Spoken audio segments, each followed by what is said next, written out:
પોરબંદરના ખારવાવાડ વિસ્તારમાં રહેતા મધ્યમ પરિવારમાં જન્મેલ ચેતકભાઈ રમેશભાઈ મોતીવરસ ધોરણ 12મું પાસ કર્યા બાદ પોતાના અભ્યાસની સાથે સાથે અગ્નિવીર સોલ્જરની તૈયારી કરતા હતા.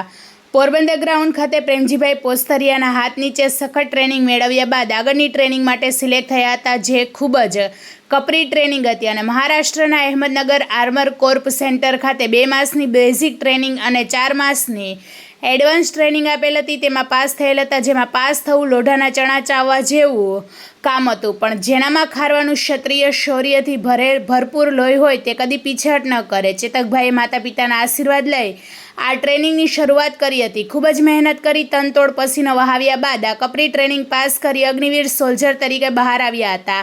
આજે ચેતકભાઈની પોસ્ટિંગ ઉત્તર પ્રદેશના સિકંદરાબાદમાં કરવામાં આવેલ છે. તે ચેતકભાઈએ પોતાના પરિવાર અને સમગ્ર પોરબંદર ખારવા સમાજનું ગૌરવ વધાર્યું છે. મા ભૌમની રક્ષાનું કાર્ય એ દુનિયાનું સૌથી મહાન કાર્ય છે. સમગ્ર પોરબંદર ખારવા સમાજને ચેતકભાઈ ઉપર ખૂબ જ માન છે.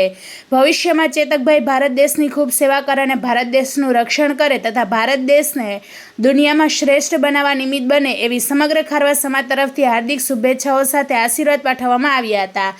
આજરોજ ખારવા સમાજ પંચાયત મંદિર મઢી ખાતે પ્રમુખ પવનભાઈ શિયાળ, ઉપપ્રમુખ અશ્વિનભાઈ જુંગી તથા પંચ પટેલ ટ્રસ્ટીઓ દ્વારા યુવા અગ્નિવીર સોલ્જર ચેતક રમેશભાઈ મોતીવરસને હારતોરા કરી સન્માનપત્ર આપી તેમનું સન્માન કરવામાં આવેલ તથા તેમના કોચ પ્રેમજીભાઈ પોસ્તરિયા અને ચેતકભાઈના માતા પિતાનું પણ સન્માન કરવામાં આવેલ છે.